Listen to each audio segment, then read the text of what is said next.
Today we're painting these rocks in only 3 colors: Prussian blue, raw umber, and titanium white. As we think about this, we take our rock, think about the 3-dimensional quality of it and how that's represented with our black and white. Now this first rock, we're painting only transparently, which means we're watering our colors down pretty significantly. And we're thinking about color temperature.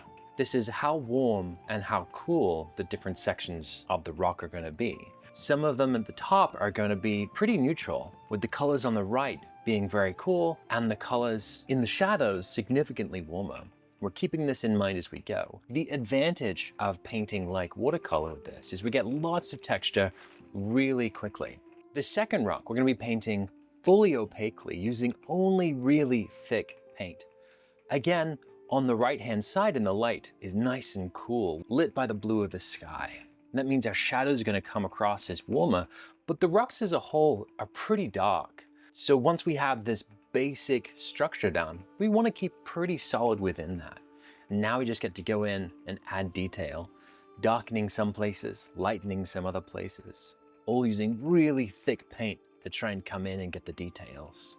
Everything in the light's going to be a little cooler. Everything in the shadow is going to be a little bit warmer. You can go a long way with only a few colors to describe what it is that we're looking at. Now we're going to let that one dry while we move on. This last one, we're coming in with lots of water and lots of paint. So this is kind of a mix between these two separate ideas. These areas in the shadows are going to be cooler this time around, a little bit more blue in them, and really thick as well as really watery. And then we get to come on top and place in all of these extra shadows. And then we're going to come across with some nice, transparent, warm sections here.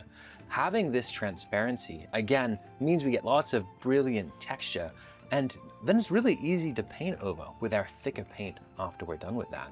Once we have the major structure down, we can come in and break up this big rock into smaller sections, each section feeding in to the larger shape. We get to make this play between the large shapes and small shapes, the transparency of the paint and the opacity of the paint, just this constant back and forth. And this is why I love gouache. It has a little bit of everything.